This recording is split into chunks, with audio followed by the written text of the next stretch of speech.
শিক্ষার্থীদের পক্ষে রায় দিয়েছে, সে অনুযায়ী সরকার প্রজ্ঞাপন দিয়েছে। কিন্তু সরকার এই প্রজ্ঞাপন দিতে যত রক্ত মারিয়েছে, যত লাশ পড়েছে, সেটা অনাকাঙ্ক্ষিত। এর জবাব আমরা চাচ্ছি। দ্বিতীয়ত, প্রজ্ঞাপনের আগে শিক্ষার্থী এবং অন্যান্য স্টেক হোল্ডারদের সাথে নীতি নির্ধারণী সংলাপ প্রয়োজন ছিল। এই ধরনের সংলাপ ছাড়া প্রজ্ঞাপনকে আমরা চূড়ান্ত সমাধান হিসেবে গ্রহণ করব না।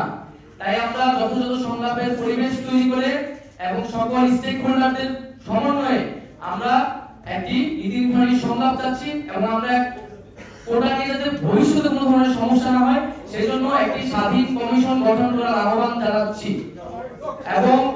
এবং এই প্রজ্ঞাপনের সাথেই কিন্তু কেবল আমাদের আন্দোলনটি সম্পর্কিত নয়। আমরা কিন্তু আন্দোলন থেকে সরে আসছি না। যারা জনগণ আমাদের সাথে নেমেছে, তাদের বক্তব্য, তাদের দাবি দেওয়া, তাদের যে মতামত, তার সুস্পষ্ট সমাধান এবং বিচার না হবে আমাদের আন্দোলন কিন্তু অব্যাহত থাকবে।